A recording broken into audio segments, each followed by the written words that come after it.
right, first question. Diego. So you should do answering your questions episode. I'm sure people would love that. Can you do one? Yeah.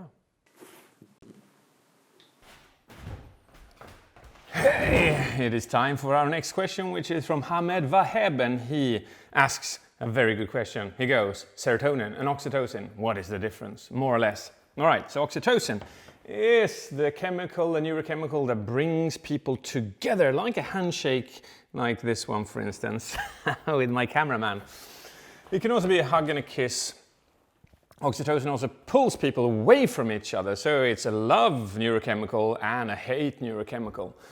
And the way that you create a positive oxytocin flow in another human being is to become a really good listener. Practice to become a listener. As soon as you're a good listener, you increase oxytocin in the other person's brain. Boom! Isn't that a beautiful effect? How do you show that you're a good listener? How do you show that you're a good listener? Well, there are 5 elements to it. Number 1, you nod when they speak. You tilt your head slightly to the left. You laugh or you do sounds like, no way, what? Haha, that's incredible. And the last step is to ask completing questions. And obviously at the base of this, be genuinely interested. But those are the ways to show it. All right, serotonin comes from the paranut, or it can be created by your brain. It has 2 purposes. Number 1, makes you feel fulfilled and happy. Number 2, it increases your social status. So, if you meet someone with a higher social status than you, and they say something really good about you, your serotonin levels go up. But if you become dependent on the people tell you how amazing you are, your happiness in life will go like this. The thing you should be dependent on is you telling yourself that you're amazing and that you love yourself. That is self-esteem. If you do that, your happiness and your fulfillment will be more rock solid through life. So how do you create serotonin in another human being? Lift them up, give them compliments, give them respect.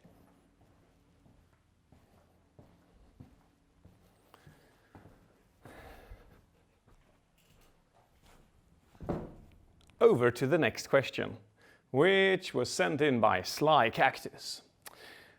He writes, my question is, I agree public speaking should be taught in schools. Good. But would it be its own subject? Where would it squeeze in with the other curriculum? Would it need to substitute anything out to fit into the school day? Can it mesh in with any other subject? Now, rhetorics, public speaking, has been taught for thousands of years, since 600 before Christ. So it has been taught. Why it's not taught today is absolutely mind-boggling. It's uncomprehendable. It is taught in certain parts of the world, like the US, for instance. It's a big part of their curriculum. But I would say the following, that public speaking is part of every single subject. So why not take 10% of that particular subject in maths, for instance, and train how do you communicate maths to other people? 10% there. 10% in your native language training skills, those classes, easily beautiful. 10% in science. God, I've met so many scientists who are absolutely brilliant, but they are not able to communicate their idea. Why? Because they were never taught.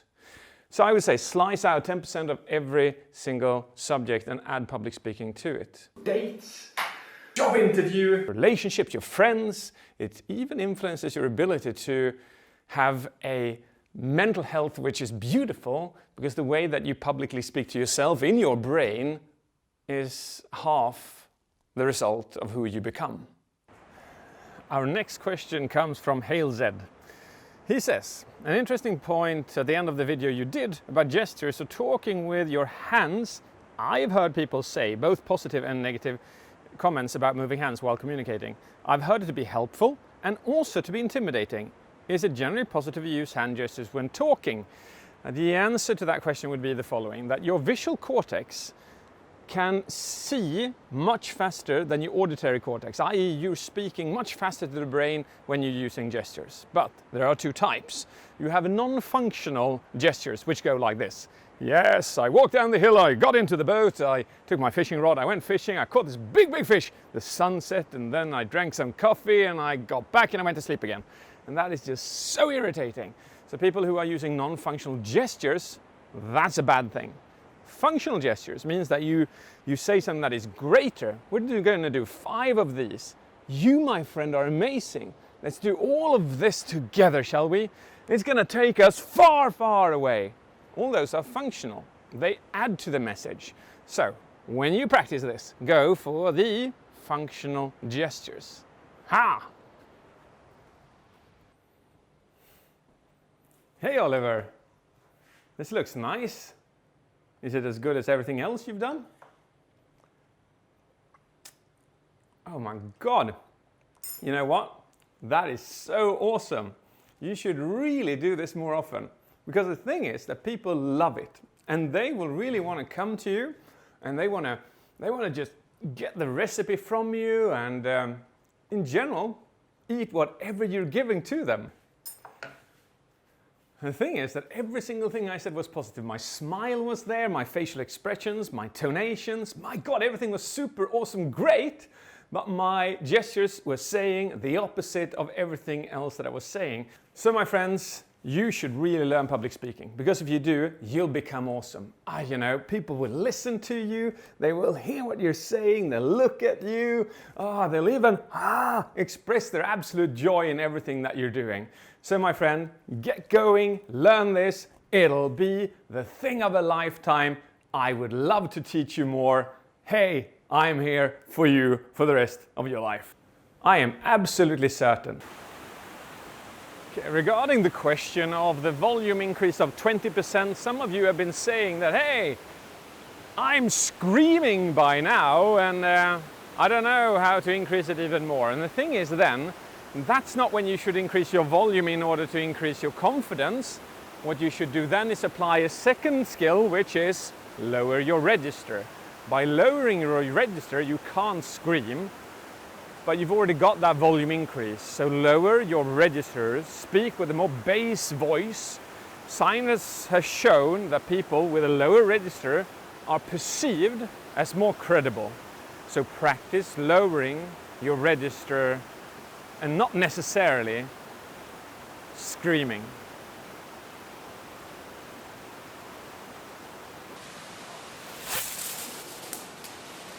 All right, the next question is from Dry Add Letter.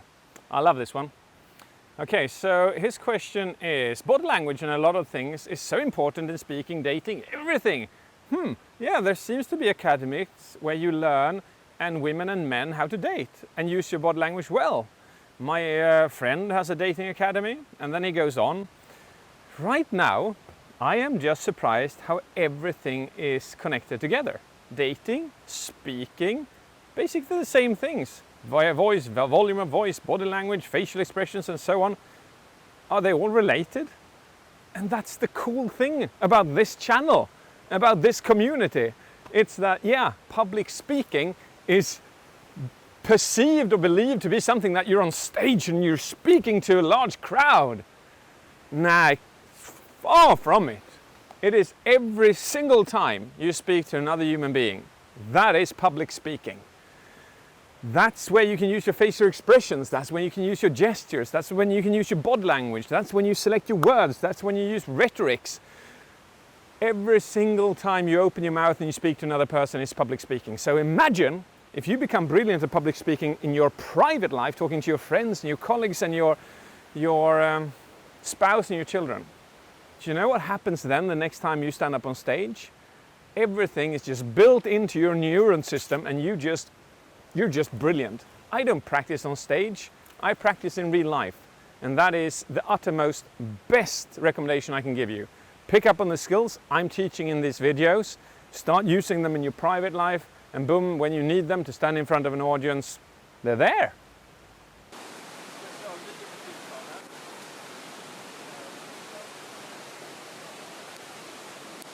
med fåren och då skulle jag fråga om det gick att gå in eller om jag blev dödad då. Okej, hej.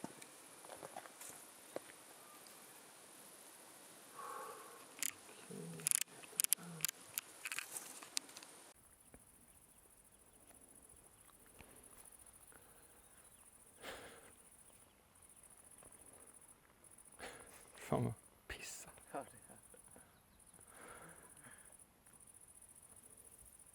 Ska jag komma och gå så stanna till? Ja, okej.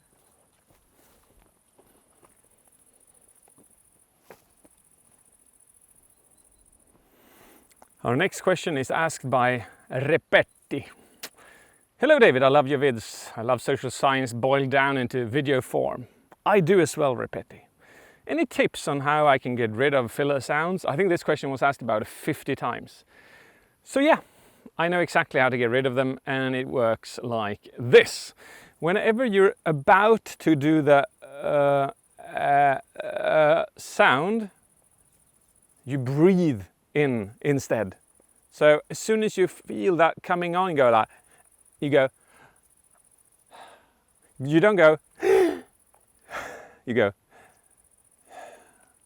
and you practice that over and over and over and over again in your private life, which means that when you're on stage, you're without them. So why shouldn't you have the filler sounds? Do you want to sound like this? Like ba ba ba ba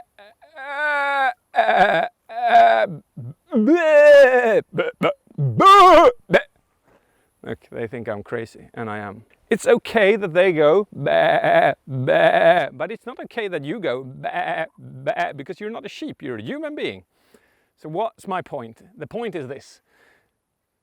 99 out of 100 use filler sounds. And the filler sounds are put in between sentences, in between words, and they signify that you don't know what you're talking about. Removing the filler sounds will make people appreciate you in a different way. They will listen to you in a different way. They will look at you in a different way. I cannot stress this enough. Out of the 110 skills that I found studying the 5,000 speakers, there is not one single skill that is more important than this particular skill in regards to increasing the anticipation and perception of your credibility. Do yourself a service, get rid of it by breathing in. Bye-bye sheep. Bye-bye cows. Moo! Love you. I don't eat you. Humans, are you coming? No. Why not? I need you to come. You cannot become sheep. Bah. I lost you. Okay. Irish. Alright, how you doing? I would like a giant pint of lager. British. I'm an aristocrat. I would love to speak to the people like this. The grass is green and the trees are beautiful. Australian. Oi mate, what's up? There's a crocodile under you. You gotta kill it before you eat it, mate. Danish.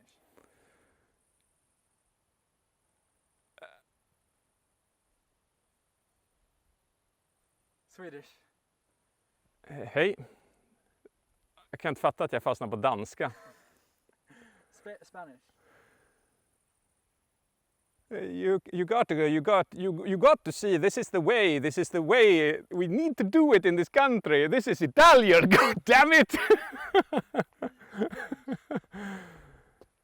Oh, mi amor, how are you, love? Give me a cake. I would love a cake.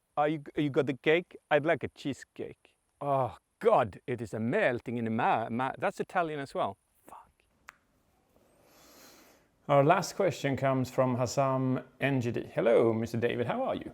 I recently went to a psychiatrist and found out that I've been damaging myself with a lot of stress since childhood, which has caused me to be socially distant and weird in communication. Can you please help me with how to be more sociable and smarter in choosing them?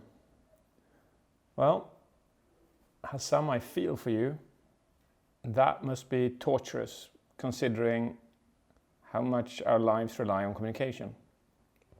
And yeah, these would be my pointers. Number one, learn to become an excellent listener. People love an excellent listener. they have more friends than the ones who are not. They are enjoyed and loved by so many. So learn how to listen attentively and enjoy what you're hearing. That would be number one. Tips number two would be to go out into social situations like just say thank you to a cashier in different ways. When you go to buy milk, for instance, maybe you greet them in a different way. You say, hey, hello, good day to you. And just try different phrases in situations like that, just to experiment with what happens and how it feels. That would be the second thing. Third thing would be to do 3 generous acts per day toward another person. 2 or 3 generous acts, because that will produce oxytocin in you. And oxytocin bonds you to other human beings. And why not give yourself 1 generous act as well? Because that will also build oxytocin in you. And the oxytocin is required for social situations. Do those 3. And I know if you're at it for 3 to 6 months, it'll change your perception of being social. Hassan, I feel with you. It's awesome that you reached out a hand, and I know that those things that I said can make a difference. I hope you enjoyed this Q&A. It was a bit different, and it's just to try to see what you feel about this format. If you enjoy it, I hope you do, because it's a bit more edutainment than just sitting in front of a camera. Take care. Love to all of you in the community.